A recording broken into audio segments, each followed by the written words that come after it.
என்னோடு கூட 2 ராஜாக்களின் புஸ்தகம் 3ஆம் அதிகாரம் 16, 17, 18 இந்த 3 வசனங்களையும் நான் உங்களுக்காக வாசிக்க விரும்புகிறேன். The book of 2 Kings chapter 3 verses 16 to 18. இந்த 3 வசனங்களிலிருந்து கர்த்தர் இன்றைக்கு நம்மோடு அவர் பேச விரும்புகிறார். அவன் கர்த்தர் உரைக்கிறது என்னவென்றால், இந்த பள்ளத்தாக்கிலே எங்கும் வாய்க்கால்களை வெட்டுங்கள். நீங்கள் காற்றையும் காண மாட்டீர்கள், மழையையும் காண மாட்டீர்கள். ஆனாலும் நீங்களும் உங்கள் ஆடு மாடுகளும் உங்கள் மிருக ஜீவன்களும் குடிக்கும்படிக்கு இந்த பள்ளத்தாக்கு தண்ணீரால் நிரப்பப்படும் என்று கர்த்தர் சொல்கிறார். இது கர்த்தரின் பார்வைக்கு அற்ப காரியம். மோவாபியரையும் உங்கள் கையிலே ஒப்பு கொடுப்பார். ஹல்லேலூயா. ஆண்டவருடைய நாமம் மகிமைப்படுவதாக. இது தேவன் பேசின இந்த வார்த்தையை குறித்து நாம் வாசிக்கிறோம். இங்கே ஆண்டவர் இந்த 3 வசனங்களிலே சில காரியங்களை சொல்கிறார்.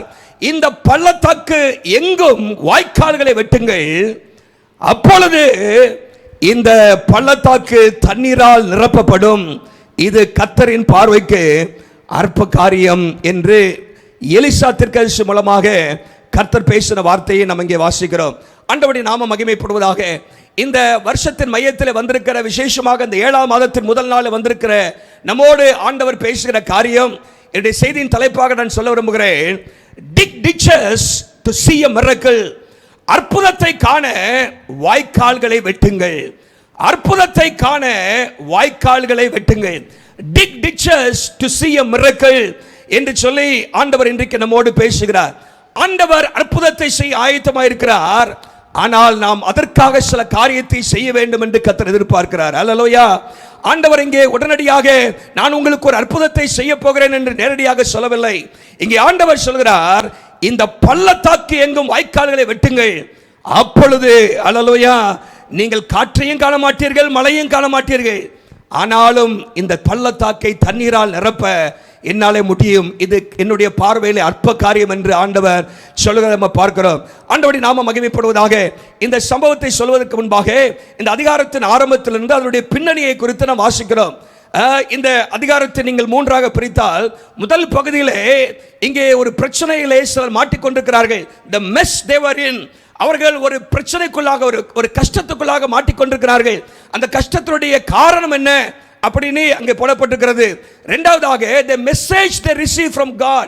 ஆண்டவரிடத்திலிருந்து ஒரு செய்தியை அவர்கள் எலிசா தீர்க்கதரிசி மூலமாக பெற்றுக்கொள்கிறார்கள். அதுதான் இப்போ நாம் வாசித்தோம். அதை தொடர்ந்து இருக்கிற வசனங்களிலே the miracle they received from God. ஆண்டவரிடத்திலிருந்து அவர்கள் பெற்றுக்கொண்ட அற்புதத்தையும் அங்கே பார்க்கிறோம். அல்லேலூயா. முதலாவதாக, ஒரு இக்கட்டான சூழ்நிலையிலே 3 ராஜாக்கள் அங்கே மாட்டிக்கொள்கிறார்கள். அதுக்கு காரணம் என்ன அப்படின்னு சொல்லி பார்த்தீங்கன்னு சொன்னா, அங்கே வேதம் சொல்லுகிறது, முதல் வசனத்தில் நீங்க வாசித்தீங்கன்னா, யூதாவின் ராஜாவாகிய யோசபாத்தின் 18ஆம் வருஷத்திலே ஆகாபின் குமாரனாகிய யோராம் சமாரியாவில் இஸ்ரவேல் மேல் ராஜாவாகி 12 வருஷம் ராஜ்யம் பண்ணி அவன் கர்த்தருடைய பார்வையிலே பொல்லாப்பானதை செய்தான். இப்படிலாம் பார்க்கிறோம். அவன் யெரொபெயாமின் பாவங்களை விட்டு நீங்காமல் அவைகளை சிக்கி கொண்டிருந்தான் என்றெல்லாம் வாசிக்கிறோம். இங்க என்ன சூழ்நிலை என்று சொன்னால், மோவாபின் ராஜாவாகிய மேசா, பேர் என்ன? மோவாபின் ராஜாவாகிய மேசா. மோவாப் தேவனுடைய பிள்ளைகளுக்கு எதிராக செயல்பட்டவர்கள். அந்த ராஜா ஆகாப் இருக்கும் பொழுது என்ன செய்து கொண்டிருந்தாராம், இஸ்ரவேல் ராஜாவுக்கு 1,00,000 ஆட்டுக்குட்டிகளையும் 1,00,000 குறும்பாட்டுக்குட்டி கடாக்களையும் செலுத்தி வந்தார். ஒவ்வொரு வருஷமும் he used to pay tributes. என்ன செலுத்துவான்னா, 1,00,000 ஆடு, அது மாத்திரமல்ல 1,00,000 குறும்பாட்டு கடாக்கள், ராம்ஸ் அண்ட் ஷீப் ஒவ்வொரு வருஷமும் செலுத்திக் கொண்டே வந்தான். யாரே? மோவாபின் ராஜா இஸ்ரவேல் ராஜாவாகி ஆகாபுக்கு. இப்போ ஆகாப் மரித்து போய்விட்டார். யோராம் அந்த இஸ்ரவேல் ராஜாவா இருக்கிறார்.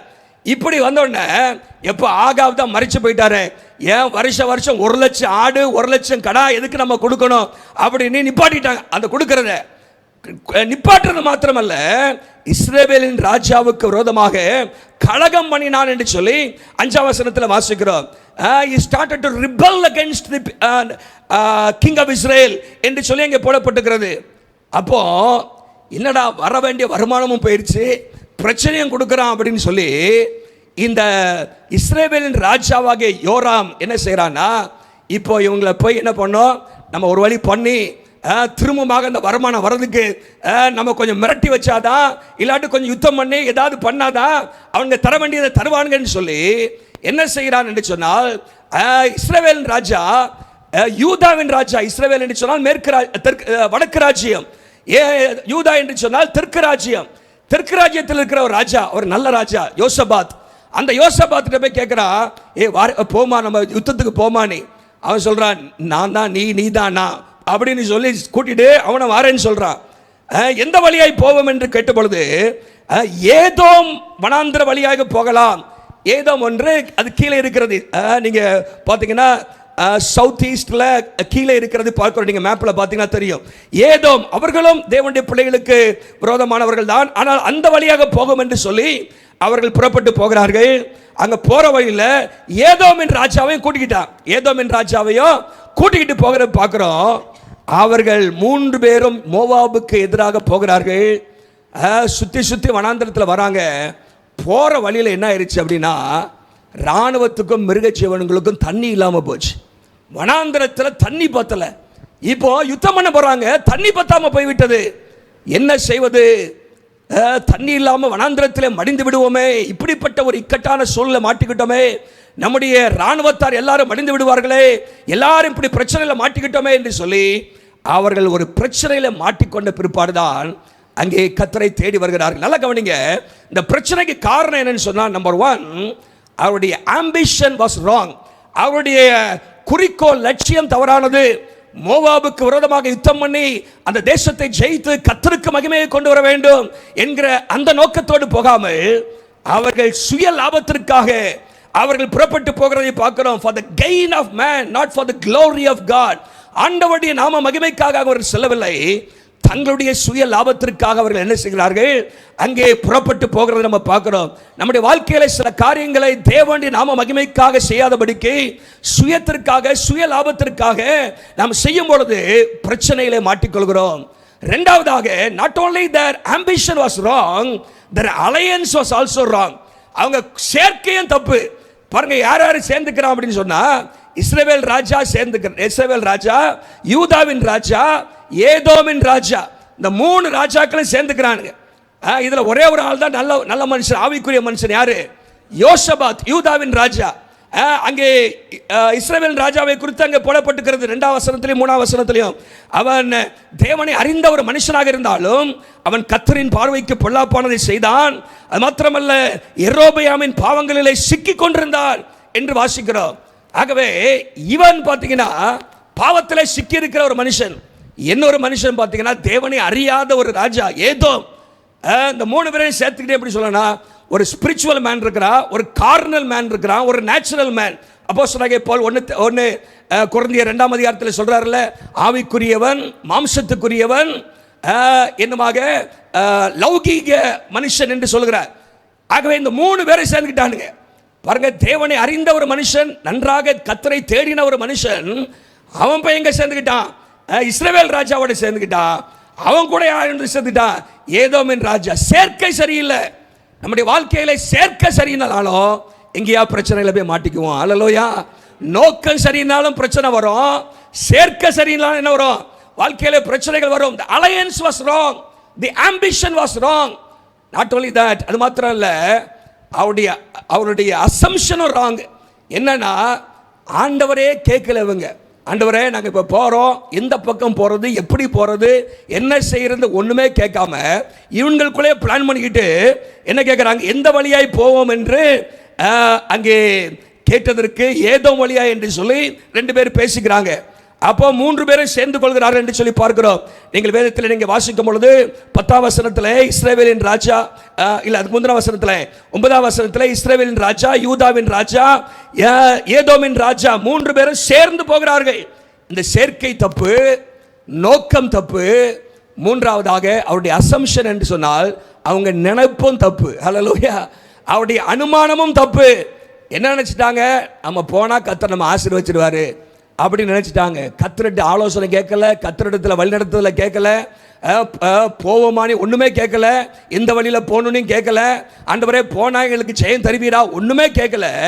இவங்களே ஒரு அனுமானத்தில் போறாங்க, அங்கே போய் மாட்டிக்கிட்டாங்க. நம்முடைய வாழ்க்கையிலும் சில நேரத்தில் ஆண்டவரை சேர்த்து கொள்ளாதபடிக்கு மனுஷனை மாத்திரம் சேர்த்து சில காரியங்களை செய்ய வேண்டும் சொன்னால் நம்முடைய வாழ்க்கையும் பிரச்சனைகளை மாட்டிக்கொள்ளும் என்று சொல்லி பார்க்கிறோம். They just assumed that God was going to bless them and they were going to be able to conquer this war. இந்த யுத்தத்தில் அவர்கள் ஜெயம் எடுத்து விடுவேன் என்று சொல்லி அவர்களுடைய அனுமானத்தோடு போறாங்க. நம்முடைய வாழ்க்கையில் எந்த ஒரு காரியத்தையும் நம்முடைய சுய நினைப்பில் போயிடக்கூடாது, சுய அனுமானத்தில் போயிடக்கூடாது. ஜெபம் பண்ணி கர்த்தரை கேட்டு காரியங்களை செய்யும் பொழுதுதான் நம்முடைய வாழ்க்கையிலே வெற்றி கிடைக்கும். ஹல்லேலூயா. ஆகவே பாருங்க, பிரச்சனையில் மாட்டிக்கிட்டான், பிரச்சனையில் தண்ணீர் இல்லாமல் போயிட்டு என்று 9ஆம் வசனம் சொல்கிறது.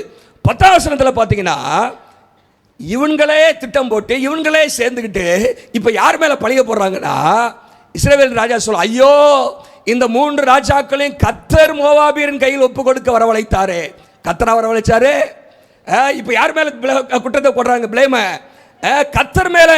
அங்கே சொல்றாங்க, கர்த்தர் நம்மளை இப்படி மாட்டி விட்டுட்டாரு, இப்படி சிக்கல்ல கொண்டு மாட்டி விட்டுட்டாரு.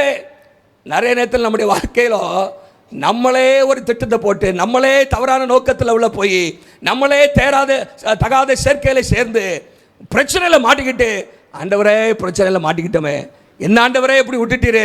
பாருங்க, அங்கே சொல்றான், கர்த்தர் மோவாபியர் கையிலே கர்த்தரா விட்டாரு, நீலா போய் மாட்டிக்கிட்ட. ஆண்டவரை கேட்காம போய் பிரச்சனையில மாட்டிக்கொண்டார்கள் என்று சொல்லி பார்க்கிறோம். பாருங்க, இங்கே தண்ணீர் இல்லை, அத்தனை பேருக்கும் தண்ணீர் இல்லை, வனாந்தரத்தில் இருக்கிறார்கள். ஒரு பிரச்சனை. இந்த நேரத்தில் அங்கே ஒரு ஆவிக்குரிய ஒரு மனுஷன் இருந்தான். ஒரு சொல்லுங்க பார்க்கலாம். அவன் நிமித்தமாக கர்த்தர் அங்கே ஒரு அற்புதம் செய்கிறார். ஹல்லேலூயா. யோசபாத்து கேட்குறான், நமக்கு ஆண்டவருடைய வார்த்தையை சொல்றதுக்கு இங்கே ஒரு தீர்க்கதரிசி இல்லையா? அப்போ இஸ்ரவேல் ராஜாவுடைய ஊழியக்காரர் ஒருத்தர் சொல்றான், எலியாவின் கைகளுக்கு தண்ணீர் வார்த்த எலிசா அங்கே இருக்கிறான் என்று சொன்ன உடனே அங்கே போவோம் என்று சொல்லி அங்கே அவர்கள் புறப்பட்டு அங்கே போகிறத நம்ம பார்க்குறோம். அவர்கள் போகும் பொழுது அங்கே எலிசா பார்த்துட்டு 3 பேரை நிற்கிறாங்க. 3 பேரையும் பார்த்துட்டு சொல்றாரு, எப்பா இஸ்ரவேல் ராஜா பார்த்து சொல்ற, உனக்கெல்லாம் நான் வார்த்தை சொல்றதுக்கு ரெடியா இல்லை. ஆனால் ஒருத்தர் இருக்கிறான், யாரு? யோசபாத்து நிமித்தம். யோசபாத்து நிமித்தம் நான் இந்த காரியத்தை உங்களுக்கு சொல்ல ஆயத்தமாக இருக்கிறேன். இங்கே 14ஆம் வசனத்தில் பாருங்க. அதற்கு எலிசா, நான் யூதாவின் ராஜாவாக யோசபாத்தின் முகத்தை பாராதிருந்தால் நான் உம்மை நோக்கவும் மாட்டேன், உம்மை பார்க்கவும் மாட்டேன் என்று சேனைகளின் கர்த்தராகிய அவருக்கு முன்பாக இருக்கிற நான் என் ஜீவனை கொண்டு அவருடைய ஜீவனை கொண்டு சொல்கிறேன் என்று சொல்கிறான். பாருங்க, இந்த இடத்துல அங்கே ஒரு தேவ மனுஷன் கர்த்தருடைய சித்தத்தை கேட்க ஆயத்தமாக இருந்தான். அவரால் சொல்லுங்க பார்க்கலாம். அங்கெல்லாம் திருப்பமே வருது. நம்முடைய வாழ்க்கையில் என்னைக்கு கர்த்தருடைய நோக்கத்தையும் சித்தத்தையும் அவருடைய விருப்பத்தையும் கேட்க ஆரம்பிக்கிறோமோ அன்றைக்கு நம்முடைய வாழ்க்கையில திருப்பங்களை ஆண்டவர் தருகிறார். ஹல்லேலூயா. They sought and found the will of God. ஆண்டவருடைய சித்தத்தை தேடி ஆண்டவருடைய சித்தத்தை அங்கே அறிந்து கொண்டார்கள். நம்முடைய வாழ்க்கையில எல்லா சூழ்நிலைகளிலும் we need to hear a word from God. ஆண்டவருடைய வார்த்தை கேட்கணும். ஒரே சொல்லுங்க பார்க்கலாம். இந்த சூழ்நிலை உம்முடைய வார்த்தை என்ன ஆண்டவரே? What is your will? What is your word? உம்முடைய வார்த்தை என்ன ஆண்டவரே? நீ என்ன பேச விரும்புகிறீர், நீ என்ன சொல்ல விரும்புகிறீர் என்று சொல்லி கர்த்தரிடத்திலே வார்த்தையை நம்ம பெற வேண்டும்.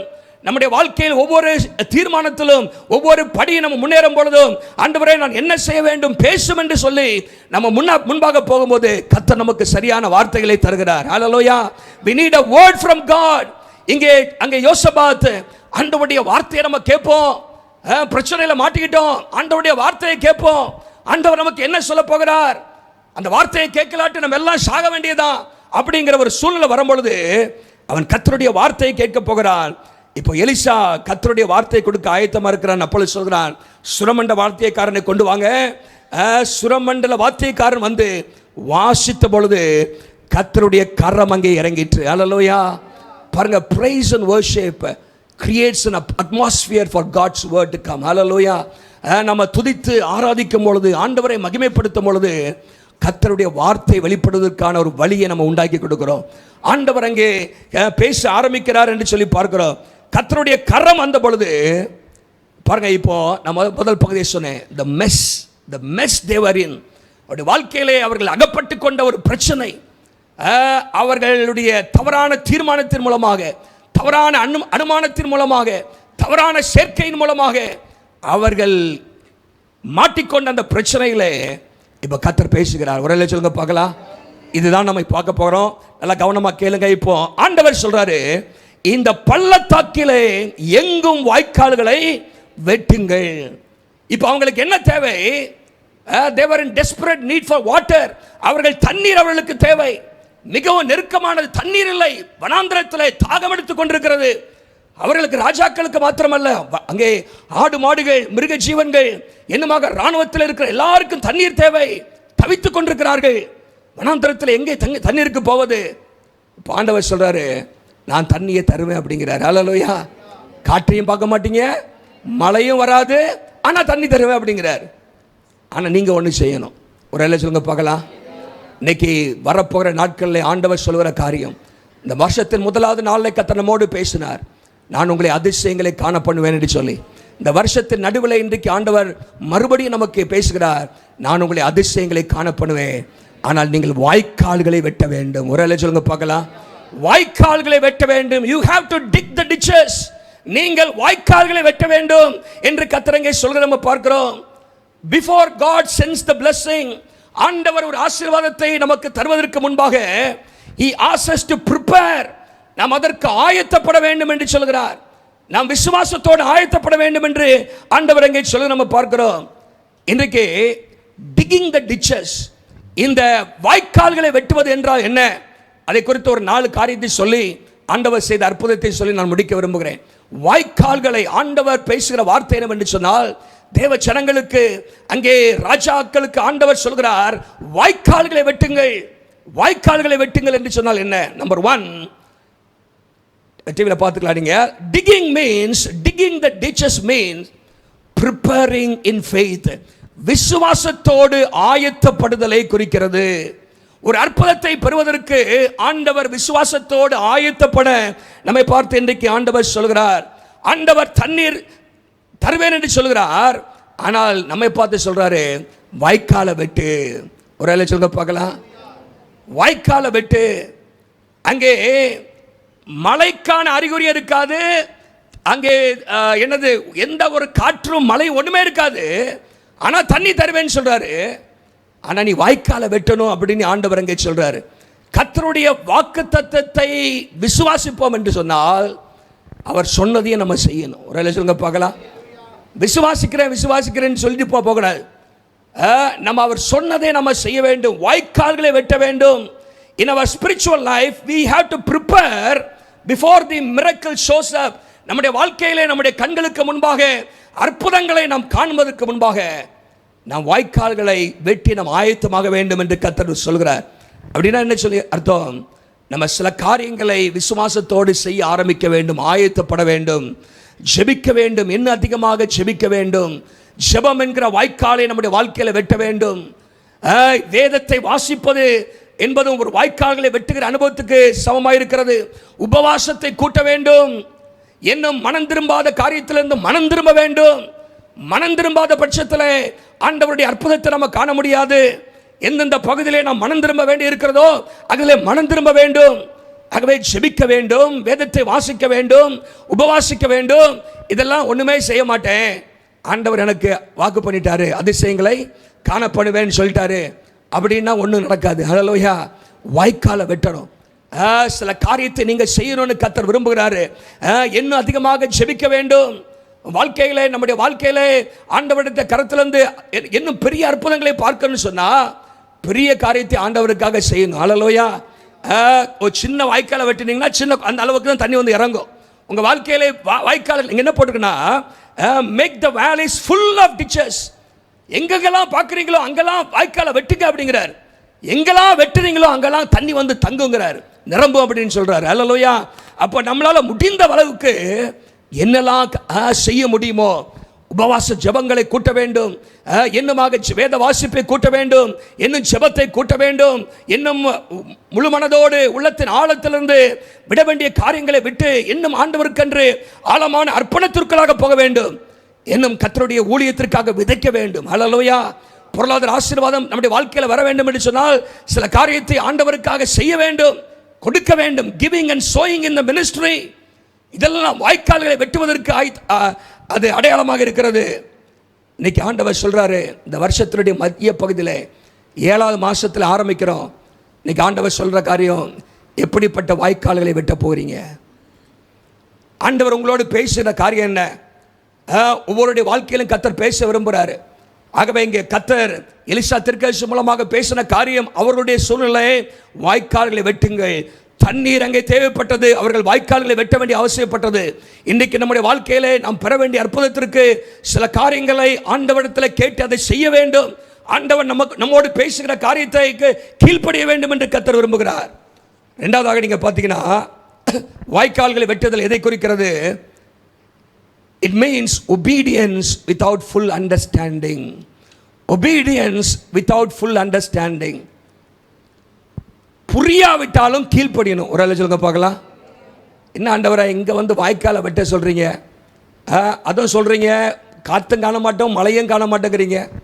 கொஞ்சம் காற்று அடிக்கும், மழை வரைக்கும், மழையினால என்ன பண்ணுவேன், தண்ணியை கொடுப்பேன் அப்படின்னு சொல்ல மாட்டேங்கிறீங்க. காற்று வராது மழையும் வராதுங்கிறீங்க. அதுவும் என்ன வனாந்திரமான இடத்துல போய் வாய்க்காலை வெட்ட சொல்கிறீங்க. எப்படி ஆண்டவரே? 4 பேர் என்ன நினைப்பான்? இப்படியெல்லாம் அவர்கள் நினைத்திருக்கலாம். ஆனால் இங்கே சொல்லப்பட்டிருக்கிறது, ஆண்டவர் எப்படி தண்ணி வரும்னு சொல்லவே இல்லை அவங்களுக்கு. எப்படி தண்ணி வரும்னு, மழை வராது காற்று வராது, ஆனால் தண்ணி வருங்கிறாரு. எப்படி தண்ணி வரும்னு நமக்கு தெரியாது. ஆண்டவர் சொல்லலை, இங்கே சொல்லியிருக்காரா தண்ணி வருங்கிறாரு. வனாந்தரத்தில் எப்படி ஆண்டவரை தண்ணி வரும்?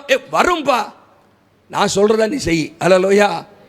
நம்ம கேட்டுகிட்டே இருந்தோம்னா நமக்கு வாழ்க்கையில் ஒரு அற்புதம் நடக்காது. நிறைய பேர் வாழ்க்கையில் இன்னும் கீழ்ப்படி ஆயத்தமாக இல்லை, கேள்வி கேட்டுக்கிட்டே இருக்கும். we keep on asking questions. இது எப்படி ஆண்டவரே, அது எப்படி ஆண்டவரே என்று கேட்டுக்கொண்டே இருக்கிறோம். பாருங்க, இங்கே ஆண்டவர் சொன்ன ஒரு காரியம் ஒரு ஸ்ட்ரேஞ்சாக இருக்குது. ஆனாலும் அவர்கள் கீழ்ப்படிந்தார்கள். ஒரு ஆளு சொல்லுங்க பார்க்கலாம். நம்முடைய வாழ்க்கையில் ஆண்டவர் சொன்னதுக்கு yes Lord, even I do not understand what you say. ஆண்டவரே, நீ சொல்வது எனக்கு புரியாவிட்டாலும் நான் செய்ய ஆயத்தமாக இருக்கிறேன். ஒரு ஆளு சொல்லுங்க பார்க்கலாம். Yes Lord. எல்லாம் சொல்லுங்க எஸ் லார்ட். நீங்கள் சொல்கிறது ஒன்றும் புரியல ஆண்டவரே, ஏன் செய்ய சொல்கிறீங்கன்னு தெரியல, ஆனாலும் செய்கிறேன். ஒரு ஆளு சொல்லுங்க பார்க்கலாம். நம்முடைய வாழ்க்கையில் புரியாவிட்டாலும் கீழ்ப்படியும் பொழுது நாம் வாய்க்கால்களை வெட்ட ஆரம்பிக்கிறோம். பாருங்கள், லூக்கா 5ஆம் அதிகாரம் 5ஆம் வசனத்தில் ஆண்டவர் பேதுருவை மீன்பிடிக்க தேறின அந்த பேதுருவை பார்த்து ஆண்டவர் சொல்கிறாரு, உன் வலை ஆழத்திலே போடு அப்படிங்கிறாரு. காலையில் அவர் ராத்திரி முழுசும் மீன்பிடிக்க போய் ஒன்றும் ஆகப்படலை. ஆண்டவர் சொல்கிறாரு, வலை ஆழத்தில் போடுப்பா, அதுவும் பகலில் போடுப்பாங்கிறாரு. அவனுக்கு ஒன்றுமே புரியல. ஆனால் சொல்கிறான், நீ சொன்ன வார்த்தையின்படி போடுகிறேன் அப்படிங்கிற. ஹல்லேலூயா. because you say so I will let down the nets. நீர் சொல்லுகிறபடி நான் போடுகிறேன். அங்கே அற்புதம் நடந்துச்சா இல்லையா? அவனுக்கே ஆச்சரியமா இருந்துச்சு. என் வாழ்க்கையில் இப்படி நான் மீன் பிடிச்சது கிடையாது அப்பா. இப்படி என் வாழ்க்கையில் சின்ன வயசுலேருந்து ராத்திரியெல்லாம் பிரயாசப்பட்டு தான் மீன் கொஞ்சமாக பிடிச்சிட்டு வருவாங்க. பகலை போட சொன்னார், போட்டேன். இவ்வளோ மீனா? எனக்கு மாத்திரமல்ல, இன்னொரு படகுக்கும் கொடுக்குற அளவுக்கு மீன். பாருங்க, புரியல, ஆனாலும் போட்டான். ஒரு ஆளு சொல்லுங்க பார்க்கலாம். அதே போலதான் யோவான் 2ஆம் அதிகாரத்திலும் ஆண்டவர் சொல்றாரு, அங்க தேவை என்னன்னு சொன்னா திராட்சரசம். ஆண்டவர் போய் தண்ணீரை நிரப்புங்கிறார், ஜாடி இல்லை. என்ன ஆண்டவரை தண்ணியை நிரப்ப சொல்றாரு? நிரப்பின மாத்திரம் இல்லை, தண்ணியை கொண்டு குடுன்னே சொல்றாரு.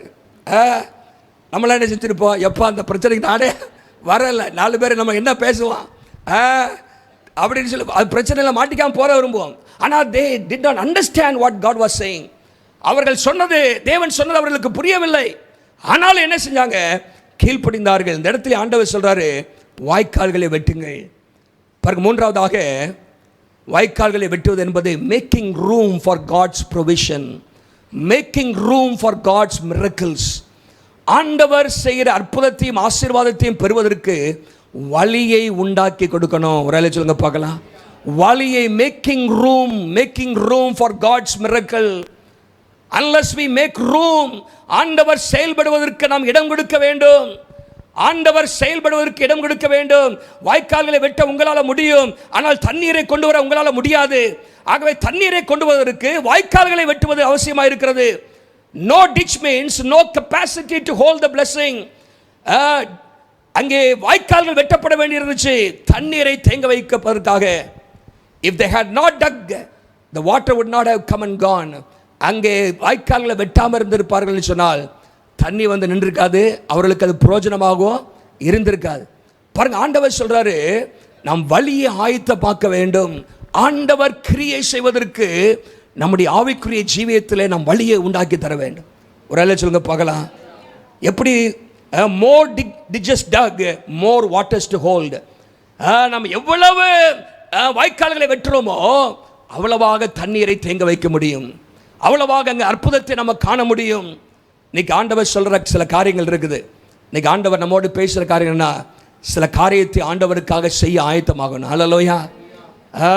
ஆண்டவரே பெரிய ஆசீர்வாதத்தை தாருன்னு கேட்குறோம், ஆனால் என்ன பெரிய தீர்மானத்தை எடுக்க போகிறோம்? ஆண்டவரே இது முன்னிலும் அதிகமாக என்னை ஆசீர்வதியும் என்று சொல்லும்போது முன்னிலும் அதிகமாக ஆண்டவரை தேட ஆயத்தமாக இருக்கிறோமா? நம்முடைய வாழ்க்கையில சில காரியங்களை நாம் எவ்வளவாக கூட்டிக் கொள்கிறோமோ ஆவிக்குரிய ஜீவியத்தில் அவ்வளவு அதிகமாக கர்த்தர் நம்மை ஆசீர்வதிக்க ஆயத்தமாக இருக்கிறார். இந்த நாட்களில் ஆண்டவர் சொல்றாரு, சில காரியத்தை நீங்கள் செய்ய வேண்டும். ஏன் உங்களுடைய வாழ்க்கையில் அற்புதங்கள் நடக்கல? ஏன் ஆண்டவர் எதிர்பார்த்திருக்கிற ஆசீர்வாதங்கள் நம்முடைய வாழ்க்கையில வரல? ஏன் ஒரு எழுப்புதல் நம்முடைய வாழ்க்கையில இன்னும் வரல? ஏன் சபைகளை கர்த்தர் எதிர்பார்க்கிற ஒரு எழுப்புதல் வரல என்று சொன்னால், சபையாக நாம் சேர்ந்து வாய்க்கால்களை வெட்ட வேண்டி இருக்கிறது, இன்னும் உபவாசத்தை கூட்ட வேண்டி இருக்கிறது, இன்னும் ஜெபத்தை கூட்ட வேண்டி இருக்கிறது, இன்னும் தவறான உறவுகளை கட் பண்ண வேண்டி இருக்கிறது. ஹல்லேலூயா. தவறான உறவிலே வைத்துக்கொண்டு நம்முடைய வாழ்க்கையிலே அற்புதத்தை நாம் எதிர்பார்க்க முடியாது. we have to sever some bad relationships. சில தவறான உறவுகளை விட்டுவிட வேண்டும். சில மக்களோடு சில காரியத்தை செட்டில் பண்ண வேண்டிய இருக்குது. அது இல்லாமல் ஆண்டவரே அற்புதம் செய்ய வராது. we have to settle certain issues with people. அதை சரி செய்யும் பொழுதுதான் கர்த்தருக்கு நம் வழியை ஏற்படுத்துகிறோம். ஹல்லேலூயா. கர்த்தர் செய்ய போகிற அற்புதத்துக்கு நம் வழியை ஏற்படுத்தி கொடுக்கிறோம். சிலரோடு ஒப்புரவாக வேண்டி இருக்கிறது. ஒப்புரவாகாதபடிக்கு நம்முடைய வாழ்க்கையிலே ஆண்டவரே அற்புதத்தை தாரும், தண்ணீரை தாரும் என்று சொன்னால் வரப்போகிறதில்லை. வாய்க்கால்களை வெட்டுங்க அப்படின்னா என்ன? சில காரியத்தை நீங்கள் செய்யணும். ஹல்லேலூயா. ஆண்டவர் பேசுகிறார், சிலர் ஒப்புரவாக வேண்டும். you have to get reconciled with certain people. சில தவறான பழக்க வழக்கங்களை நீங்கள் விட்டுவிட வேண்டும், துண்டிக்க வேண்டும். சோம்பேறித்தனங்களை விட்டுவிட வேண்டும். சோம்பேறித்தனத்தை வச்சுட்டு ஆண்டவருடைய ஆசீர்வாதத்தை பெற முடியாது. நம்முடைய வாழ்க்கையில சில டிசிப்ளின்களை வரும் பொழுது we are digging ditches. ஹல்லேலூயா. ஆண்டவர் சொல்றாரு பாருங்க, இந்த நாட்களில் quiet time with God, repentance, surrender, making time for ministry. ஊழியத்திற்கு நேரம் கொடுக்க வேண்டும், ஊழியத்துக்கு நேரம் கொடுக்க வேண்டும். ஹல்லேலூயா. ஏதோ 1ஆம் தேதி காலையில் வரோம், ஞாயிற்றுக்கிழமை வரோம், போய் விடுகிறோம். ஆண்டவருக்காக என்ன செய்கிறோம்? ஆண்டவர் அற்புதத்தை செய்ய ஆயத்தமாக இருக்கிறார். ஆண்டவர் நம்முடைய வாழ்க்கையில் எதிர்பாராத அற்புதத்தை செய்ய ஆயத்தமாக இருக்கிறார். நீங்கள் கர்த்தருக்காக என்ன செய்ய ஆயத்தமாக இருக்கிறீங்க? ஹல்லேலூயா. உங்களுடைய வாழ்க்கையிலே ஊழியத்திற்கு நேரம் இருக்கிறதா? ஊழியத்திற்கு உங்களை அர்ப்பணிப்பதற்கான சில காரியங்களை செய்து கொண்டிருக்கிறீர்களா? வாரத்தில் எந்த நாளாவது போய் ஆத்துமாக்களுக்காக போய் சுவிசேஷம் அறிவிக்கிறோமா? ஒன்றுமே செய்யாதபடிக்கு நம்ம எழுப்புதலை பார்க்க முடியாது. ஹல்லேலூயா. ஒரு மாற்றத்தை பார்க்க முடியாது, ஒரு மனம் திரும்புதலை பார்க்க முடியாது, ஒரு எழுப்புதலை பார்க்க முடியாது, ஒரு வளர்ச்சியை நம்ம பார்க்க முடியாது. ஆண்டவர் வாய்க்காலை வெட்டுங்க அப்படின்னு சொல்றார். ஹல்லேலூயா. வாய்க்கால்களை வெட்டுங்க. ஸ்பிரிச்சுவல் ஹங்கர் நமக்கு தேவை. நம்முடைய வாழ்க்கையிலே சில ப்ரையாரிட்டிஸ் எல்லாம் என்ன பண்ணோம்? சரி செய்ய வேண்டி இருக்கிறது. ரீப்ரையாரிட்டைசிங் அவர் லைஃப்ஸ். சில வாழ்க்கையில் சில காரியங்களை, முன்னுரிமைகளை நாம் மாற்ற வேண்டும். பாருங்க, ஆண்டவர் என்ன சொல்றாரு? வாய்க்கால்களை வெட்டுங்கள். உங்கள் வாழ்க்கையில் சில காரியங்களை செய்யணும். ஹல்லேலூயா. இன்னைக்கு ஒரு தீர்மானம் எடுங்கள். இந்த 7வது மாதத்தின் முதல் நாளில் ஒரு தீர்மானம். ஆண்டவரே நான் என்ன செய்யணும்? ஆண்டவரே இன்னும் ஆண்டவரே வாய்க்காலை வெட்டுறது ஈஸி கிடையாது. It's a hard work. It's a humbling work. கொஞ்சம் என்னது கை கொஞ்சம் அழுக்காகணும். அப்போ தான் என்ன பண்ணி வாய்க்காலை வெட்ட முடியும். ஒரு படம் போட்டுக்க பாருங்க. வாய்க்காலை வெட்டுறதா ஈஸி இல்லை. கொஞ்சம் என்ன பண்ணும்? கை அழுக்காகும். சும்மா என்ன விடாது, எனக்கு கையை அழுக்காகக்கூடாதுப்பா அப்படின்னா ஒரு அற்புதமும் நடக்காது. You have to dirty your fingers, hands. உங்கள் என்ன பண்ணணும்? கொஞ்சம் கடினமாக செய்யணும், ஏதாவது செய்யணும். Prayer is a hard work. Ministry is something hard. இதெல்லாம் நம்ம செய்ய நம்ம ஆயத்தமாக இருக்கும் பொழுது தான் ஆண்டவருக்காக செய்ய நம்ம ஆயத்தமாக இருக்கும்போது கர்த்தர் நாம் அறியாத காரியங்களை செய்கிறார். ஹல்லேலூயா. நாம் நினையாத காரியங்களை ஆண்டவர் நமக்காக செய்ய அவர் ஆயத்தமாக இருக்கிறார். போய் ஒப்புரவாகிறது ஈஸி கிடையாது. என்னது நம்ம வாழ்க்கையில் சில மக்களை மன்னிக்கணும் பார் ஆண்டவர். நீ நம்மளை மன்னிக்காதபடிக்கு நம்முடைய வாழ்க்கையில் தேவனுடைய ஆசீர்வாதம் உள்ள வராது. அது தடைப்பட்டுட்டே தான் இருக்கும். சிலர் குடும்பத்தில் சிலர் மன்னிக்க வேண்டி இருக்கிறது, குடும்பத்திலே சிலரை ஏற்றுக்கொள்ள வேண்டி இருக்கிறது, குடும்பத்தில் சில காரியங்களை நீங்கள் விட்டு கொடுக்க வேண்டி இருக்கிறது. இதெல்லாம் வச்சுட்டு அடம் பிடிச்சிட்டு இருந்தீங்கன்னா கர்த்தரும் நீ அடம் பிடிக்கிற வரைக்கும் பிடிப்பா. நான் ஒரு நினைச்சேன்னா உன் அற்புதம் நடக்கும். ஆனால் நான் நினைக்க விட மாட்டேங்கிறேன். நீ என்னது நினைக்க விட மாட்டேங்கிறேன். ஆண்டவர் சொல்கிறாங்க, இது கர்த்தருடைய பார்வைக்கு அற்பமான காரியம்தான். உங்கள் வாழ்க்கையிலே கர்த்தர் வைத்திருக்கிற நோக்கத்தையும் திட்டத்தை நிறைவேற்ற ஒரு அற்புதத்தை கொண்டு வர ஆண்டவருக்கு அற்பமான காரியம். It is a easy thing for God என்று சொல்லி அங்கே எழுதப்பட்டிருக்கிறது. ஆனால் நம்முடைய வாழ்க்கையிலே வாய்க்கால்களை வெட்ட வேண்டும். ஹல்லேலூயா. வாய்க்கால்களை வெட்ட வேண்டும். ஜெபத்தை கூட்டுங்க.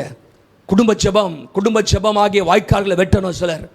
சிலர் வாழ்க்கையில் அப்படிப்பட்ட காரியங்கள் ஆண்டவர் பேசுவார் என்று சொன்னால் அதை செய்யுங்கள். பாருங்கள், நிறைய காரியங்கள் சொன்னேன். ஜெபம், வேத வாசிப்பு, உறவுகளை சரிப்படுத்தல், சில காரியங்களை விட்டுவிடுதல், சில உறவுகளை துண்டித்தல், சில கெட்ட பழக்கவங்களை விட்டு விடுதலையாகுதல், இதெல்லாம் நம்முடைய வாழ்க்கையிலே வாய்க்கால்களை வெட்டுவதற்கு அது ஆயத்தமாக இருக்கிறது, அது அடையாளமாக இருக்கிறது. So digging ditches mean making room for God's miracle, making room for God's provision. நாலாவதாக digging ditches, வாய்க்கால்களை வெட்டுதல் என்பது தேவன் அற்புதம் செய்வதற்கு நம்முடைய கடமையை நிறைவேற்ற வேண்டும். இதெல்லாம் ஒன்றுக்கொன்று ஓவர்லாப்பிங் தான். பாருங்க, ஹியூமன் ரெஸ்பான்சிபிலிட்டி இன் டிவைன் மிரக்கிள்ஸ். ஹியூமன் ரெஸ்பான்சிபிலிட்டி இன் டிவைன் மிரக்கிள்ஸ். நான் ஒன்றுமே செய்ய மாட்டேன், எனக்கு ஆண்டவர் ஆசீர்வாதத்தை தந்துகிட்டே இருக்கணும். நான் ஒன்றுமே செய்ய மாட்டேன், எழுப்புதல் வரணும். நான் ஒன்றுமே செய்ய மாட்டேன், எனக்கு அற்புதம் நடக்கும்னா நடக்காது. விசுவாசத்தோடு கிரியை செய்யணும். ஹல்லேலூயா. ஆண்டவர் பாருங்க, வாய்க்காலை வெட்டாமே தண்ணி கொடுத்துருக்க முடியுமா? முடியாதா? அவரே வெட்டி அப்பா ஒரு வார்த்தை சொல்லியிருந்தா வாய்க்கால் உண்டாக கடவுது அப்படின்னு சொல்ல உண்டாயிருக்குமா? உண்டாயிருக்காதா? உண்டாயிருக்கும். லெட் தேர் பி லைட் அப்படிங்கிறாரு, வெளிச்சம் உண்டாயிருச்சு. லெட் தேர் பி டிச்சஸ் அப்படின்னா என்ன வந்திருக்கிறோம்? வாய்க்கால் வந்திருக்கும். வாய்க்கால் உண்டாக கடவுது அப்படின்ட்டா வாய்க்கால் வந்திருக்கும். இப்போ தண்ணி வரட்டும்பா அப்படின்னா வந்திருக்கும். ஆனால் ஆண்டவர் சொல்றாரு, உங்களுக்கு ஒரு பொறுப்பு இருக்கணும். ஹல்லேலூயா. நீங்கள் செய்ய வேண்டும். ஆண்டவர் அவரே வாய்க்கால்களை ஏற்படுத்தி செய்திருக்க முடியும். பாருங்க, we believe in the sovereignty of God. அதே சமயத்தில் நம்முடைய வாழ்க்கையில் ஆண்டவர் பாருங்க, கர்த்தருடைய உதவி இல்லாமல் நம்ம வாழ்க்கையில் நம்ம ஒன்றையும் பெற்றுக்கொள்ள முடியாது. நம்ம இப்படி கேட்டிருக்கோம்ல, God cannot do it, man cannot do it without God, and God will not do it without man. மனுஷனுடைய அந்த காரியம் இல்லாதபடிக்கு கர்த்தர் செய்ய மாட்டார். ஆனால் தேவன் இல்லாமல் நம்ம செய்ய முடியாது. ஹல்லேலூயா. நம்முடைய வாழ்க்கையில் அதை அறிந்திருக்க வேண்டும். பாருங்க, இங்கே என்ன நடக்குது அப்படின்னு சொன்னால், அவர்கள் வாய்க்கால்களை வெட்ட சொல்கிறாரு. அப்படின்னா அவங்க செய்ய வேண்டியதை செய்யணும். நீங்கள் பல இடத்துல நீங்கள் வேதத்தில் நீங்கள் வாசிக்கும் பொழுது சில காரியங்களை நீங்கள் பாருங்க. எரிகோ கோட்டையை ஆண்டவர் விலை செய்வதற்கு முன்பாக என்ன சொல்கிறார்? சுற்றி வாங்கன்னு சொல்கிறாரு. விசுவாசத்தோடு சுற்றி வாங்க அப்படிங்கிறாரு. அவங்க சுற்றி வராமல் எரிகோ கோட்டையை அவர்கள் ஆண்டவர் செய்திருக்க முடியும், தகர்த்திருக்க முடியும், வழி உண்டாயிருக்க முடியும். அதே சமயத்தில் அங்கே பாருங்க, லாசருடைய கல்லறைக்கு முன்பாக இருந்த ஆண்டவர் லாசருவை வெளியே வாங்குறாரு. வந்துட்டான். ஆனால் அதுக்கு முன்னாடி என்ன சொல்கிறாரு? கல்லை புரட்டுங்கிறாரு. ஒன்றால் செய்ய முடிஞ்சதை நம்மளுக்கு ஆண்டவரே கல்லை புரட்டி போட்டு, ஆண்டவரே வெளியே கொண்டு வந்து, ஆண்டவரே என்னது துணியை அவுத்து விடணும், எல்லாம் ஆண்டவரே செய்யணும்னு நினைக்கக்கூடாது. நீங்கள் செய்ய முடியாததை அவர் செய்வார். ஹல்லேலூயா. துணி அவுக்க உங்களால் முடியும், கல்லை புரட்ட உங்களால் முடியும், உயிரை கொடுக்கறதுக்கு நம்மளால் முடியாது. அப்போ நம்மால் செய்ய முடியாத காரியங்களை ஆண்டவர் செய்வார். ஹல்லேலூயா. கல்லையும் புரட்ட மாட்டேன், ஒன்றும் செய்ய மாட்டேன், ஆண்டவரே கல்லை புரட்டும், அற்புதம் செய்யும், துணியை கலத்தி விடும் அப்படின்னா ஒன்று செய்ய. ஆண்டவர் பாருங்க, சில காரியம் ஹியூமன் ரெஸ்பான்சிபிலிட்டி ஆண்டவர் எதிர்பார்க்கிறார். ஃபில் த வாட்டர் பாட்ஸ் அப்படிங்கிறாரு. தண்ணீரை அந்த திராட்சை அந்த சாடிகளை தண்ணீரால் நிரப்புங்கன்னு சொல்கிறாரு.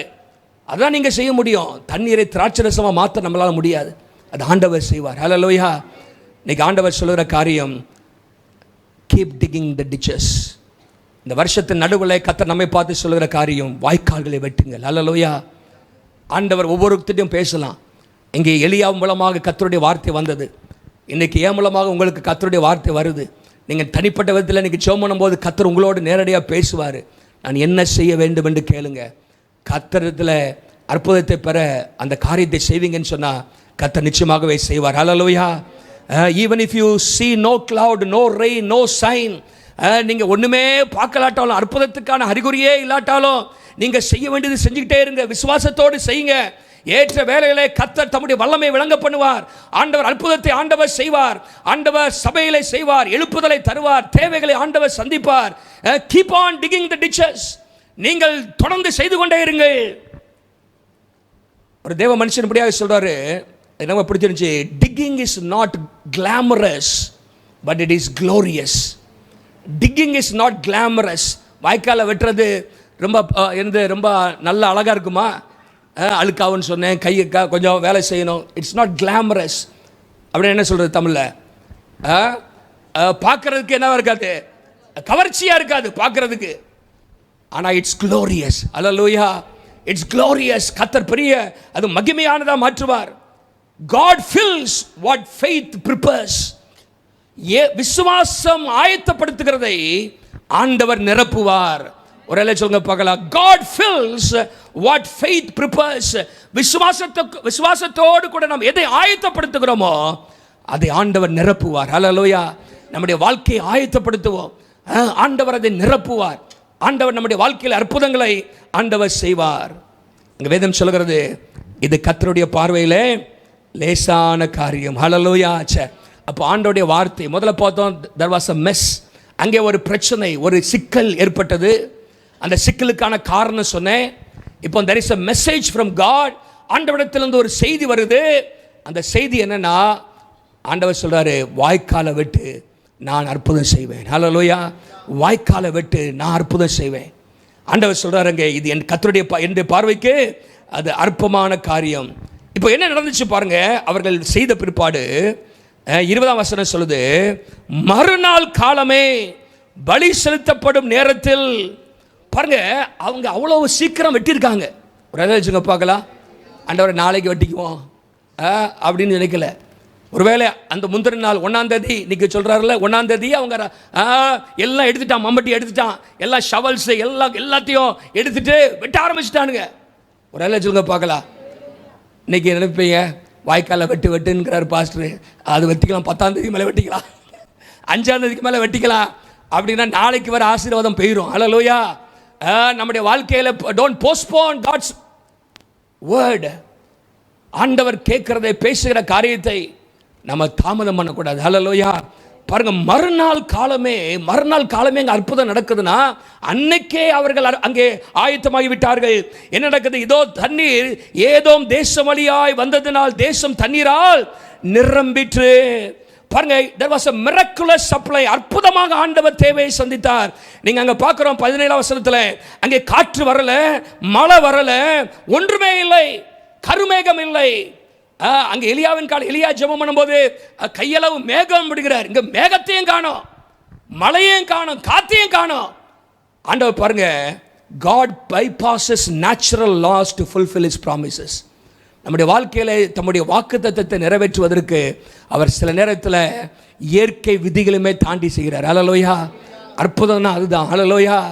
God bypasses natural laws to fulfill his promises. ஆண்டவர் தம்முடைய வாக்குத்தத்தத்தை நிறைவேற்றுவதற்கு இயற்கை விதிகள், இயற்கை சூழ்நிலைகளை நம்பி இல்ல, ஆண்டவர் இயற்கைக்கு அப்பாற்பட்ட விதத்தில் கர்த்தர் நம்முடைய வாழ்க்கையில் அற்புதம் செய்வார். எத்தனை பேர் விசுவாசிக்கிறீங்க? no wind, no rain, no cloud, but yet there was water. அங்கே அற்புதம் நடந்ததுன்னு சொல்லி பார்க்கிறோம். பாருங்க, இது புரியாத விதத்தில் ஆண்டவர் செய்கிறார். எங்க இருந்துயா தண்ணி வந்துச்சு? ஒண்ணுமே தெரியல. எங்க தண்ணி வந்துச்சு? தண்ணி திடீர்னு ஓடி வருது. வாய்க்கால் வெட்டின வாய்க்காலெல்லாம் தண்ணீரா வருதுங்க. தெரியல எங்க இருந்து வந்துச்சுன்னு. ஒரு ஃபிளாஷ் ஃப்ளட்டா எப்படியும் ஆண்டவர் எங்க சொல்றாரு, it was not only a miraculous supply of water, it was a mysterious supply of water. Mystery அது. எப்ப எங்க தண்ணி வந்துச்சு? மேல தண்ணி இல்ல, ஒரு இடி இல்ல, மின்னல் இல்ல, எங்கேயோ தண்ணி வருது. ஆண்டவர் புரியாத காரியத்தை நம்முடைய வாழ்க்கையில செய்வார். அல்லேலூயா. உங்களுக்கே புரியாது இது எப்படி நடந்தது, இது எப்படி ஆண்டவர் செஞ்சாரு, எப்படி இப்படிப்பட்ட வளர்ச்சி ஏற்பட்டது, எப்படி ஒரு மாற்றம் வந்தது, எப்படி இவர் ரட்சிக்கப்பட்டாரு, எப்படி இந்த காரியத்திலே ஆண்டவர் இடைப்பட்டார், எப்படி இந்த தேவை சந்திக்கப்பட்டது, எப்படி இந்த அற்புதம் நடந்தது, உங்களுக்கே தெரியாது. ஆனா நடந்திருக்கும். அல்லேலூயா. ஒரு மிஸ்ட்ரி. அங்கே பாருங்க எப்படி நடந்ததுன்னு தெரியல.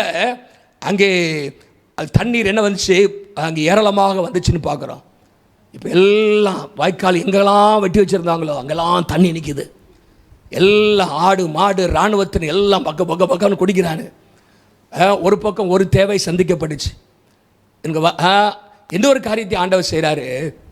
அங்கே 18ஆம் வசனத்தில் போட்டிருக்கு, தண்ணீர் நிரம்புறது மாத்திரம் இல்லை, மோவாபியரையும் உங்கள் கையிலே ஒப்பு கொடுப்பார். ஹல்லேலூயா. ஒரே கல்ல 2 மாங்காய். ஒரே சொல்லுங்க பார்க்கலாம். 2 birds in 1 stone அப்படின்னு நாங்களே சொல்லுவாங்க. ஒரே கல்ல 2 பறவை அடிக்கிற மாதிரி மாங்க. பாருங்க, இவருடைய தேவையை சந்திக்கப்படுது, தண்ணீர் நிரம்பிருச்சு, நல்லா திருப்தியாக உண்டாகிருச்சு. இப்போ ஆண்டவர் என்ன செய்கிறார் அப்படின்னா, வாய்க்காலை வெட்ட சொன்னார் பாருங்க, தண்ணீரால் நிரம்பிருச்சு. என்ன நடக்குது பாருங்க, 20ஆம் வசனத்தில் 21 தங்களோடு யுத்தம் பண்ண ராஜாக்கள் வருகிறதை மோவாபியர் கேட்டபொழுது அவர்கள் ஆயுதம் தரிக்கத்தக்க வயதுள்ளவர்களையும் அதற்கு மேலானவர்களையும் கூட்டி அழைத்து கொண்டு எல்லையிலே வந்து நின்றார்கள். மோவாபியர் அதிகாலமே எழுந்த பொழுது சூரியன் தண்ணீர் மேல் பிரகாசித்ததினால், அடுத்த அற்புதங்க, அல்லேலூயா, இதுவும் வாய்க்காலை வெட்டினால்தான், அங்கே தண்ணி நின்றனால்தான். என்ன நடந்துச்சு, அந்த தண்ணீர் அவர்களுக்கு ரத்தம் போல, அந்த தண்ணி இவங்கெல்லாம் படக்கு படக்குன்னு குடிக்கிறானுங்க. ஆனால் மோவாபியருக்கு எப்படி தெரியுது இந்த தண்ணீர் ரத்தம் மாதிரி இருக்குது. இவன் நினைச்சான் வந்தவன் எல்லாம் வெட்டிட்டு செத்து போயிட்டான், எல்லாம் ரத்த ஆறு ஓடுது அப்படின்னு நினைச்சு உள்ள வரான் பாருங்க. இங்க ஒருத்தரும் ரத்த ஆறுல ஓடல, எல்லாம் தண்ணியை குடிச்சிட்டு தெம்பா நிற்கிறான், தண்ணியை குடிச்சு தெம்பா நிற்கிறான் பாருங்க. அதனால் அவர்கள் இது ரத்தம், அந்த ராஜாக்கள் தங்களுக்குள்ள ஒருவரை ஒருவர் வெட்டி கொண்டு மாண்டு போனார்கள். ஆதலால் மோவாபியரே கொள்ளைக்கு வாருங்கள் என்று சொல்லி எல்லாம் புறப்பட்டு போறாங்க. அப்பொழுது இஸ்ரவேல் பாளையத்திற்கு வந்த போதுவெனில் இஸ்ரவேல் எழும்பி மோவாபியரை தங்களுக்கு முன்பாக ஓடி போகத்தக்கதாக முறியடித்தார்கள். ஒரு சொல்லுங்க பார்க்கலாம், அதை சேதமாக்கினார்கள், அவருடைய பட்டணங்களை இடித்து என்று அடுத்த வசனம் சொல்லுது. ஆண்டவர் அங்கே நினைப்பதற்கும் வேண்டிக்கொள்ளுக்கும் மிகவும் அதிகமாக செய்கிறார். அல்லேலூயா. இவர் எல்லாரும் இராணுவத்தோடு போறாங்க, எல்லாம் திரட்டிட்டு போறான். கர்த்தர் அவங்களுக்கு எல்லாம் லகுவாக மாற்றி கொடுத்துட்டார். அல்லேலூயா. நீ சண்டையே போட வேண்டாம்ப்பா. அவன் வந்து பார்க்குறான் பாருங்க, அவன் பார்க்குறான் எல்லாம் ரத்தமாக தெரியுது. கர்த்தர் அப்படிப்பட்ட காரியங்களை செய்கிறார். This is also a miracle. அங்கே அற்புதம் செய்கிறார். ஏன்னா வாய்க்கால்களை வெட்டினபடினாலே, தண்ணீர் அங்கே தேங்கி நின்றபடினாலே, அந்த தண்ணீர் அவர்களுக்கு ரத்தமாக காட்சி அளித்தது. இங்கேயும் ஆண்டவர் சொன்னதை அவர்கள் செய்தபடினாலே, வாய்க்கால்களை வெட்டினபடினாலே, பாருங்க, நம்முடைய வாழ்க்கையிலே கடினமாக தோன்றுகிறது, கர்த்தருக்கு லேசான காரியம். எத்தனை பேர் விசுவாசிக்கிறீங்க? What overwhelms today is something light and easy for God. ஆண்டவருடைய பார்வையிலே அது எளிதான காரியமாக இருக்கிறது. He is not overwhelmed. ஆண்டவருக்கு அதிர்ச்சி கொடுக்கிறது ஒன்றுமே கிடையாது. ஆண்டவருக்கு எல்லாம் லேசான காரியம். ஒரு சொல்லுங்க பார்க்கலாம். இது கர்த்தருடைய பார்வைக்கு அற்ப காரியம். அது எவ்வளவு பெருசாக இருக்கலாம், தலைக்கு மேலே போன பிரச்சனையாக இருக்கலாம். இன்னைக்கு ஆண்டவர் உங்களை பார்த்து சொல்றாரு, இது அற்ப காரியம். இந்த பிரச்சனையை தீர்ப்பது அற்ப காரியம். சபையிலே கர்த்தர் அற்புதத்தை செய்வது அற்ப காரியம். சபையில் ஒரு எழுப்புதலை கொண்டு வருவது கர்த்தரால முடிகிற காரியம். ஆனால் நாம் செய்ய வேண்டியது வாய்க்கால்களை வெட்ட வேண்டும், வாய்க்கால்களை வெட்ட வேண்டும். இந்த 6 மாதம் இருக்குது, நீங்கள் அநேகர் அற்புதத்தை பார்க்க போறீங்க. ஹல்லேலூயா. இன்னைக்கு உங்களை ஆண்டவர் என்ன சொல்ல விரும்புகிறார், உங்கள்ட்ட என்ன பேசுகிறார்? நம்முடைய வாழ்க்கையில் சில காரியத்தை செய்ய ஆரம்பிக்கணும். ஹல்லேலூயா. நம்முடைய கையை கொஞ்சம் அழுக்காக்கணும். ஹல்லேலூயா. சில தியாகங்களை பண்ணணும். சில கட்டுப்பாடுகளை நம்முடைய வாழ்க்கையில் கொண்டு வர வேண்டும். சில சுய கட்டுப்பாடுகளை நமக்குள்ளாக நம்ம ஏற்படுத்த வேண்டும். ஜெப வாழ்க்கையில் இன்னும் வளர வேண்டும், உபவாசிக்க வேண்டும். சாப்பிட்டு சாப்பிட்டு சாப்பிட்டு தூங்கிட்டே இருந்தால் ஒன்றும் நடக்காது. சில காரியத்தை ஆண்டவருடைய சமூகத்திலே அறிக்கை செய்து விட்டுவிட்டு உபவாசம் பண்ணி அழுகையோடும் புலம்பலோடும் திரும்பி வரும்போது நாம் நினைப்பதை காட்டிலும் பெரிய காரியத்தை கர்த்தர் நமக்காக செய்வார். எத்தனை பேர் விசுவாசிக்கிறீங்க? ஹல்லேலூயா. பாருங்க, ஆண்டவர் எல்லாம் ஈஸியாக செஞ்சு முடிச்சிட்டாரு. எங்கேருந்து தண்ணி வந்துச்சுனே தெரியாது, எப்படி ஜெயம் பெற்றனே தெரியாது, ஒரு பெரிய ஜெயத்தோடு போனார்கள். ஹல்லேலூயா. நம்முடைய வாழ்க்கையிலே கர்த்தர் அதை செய்ய ஆயத்தமாக இருக்கிறார். நம்ம எல்லாரும் எழும்பி நிற்க போகிறோம். எல்லாம் எழும்பி நிற்போமா?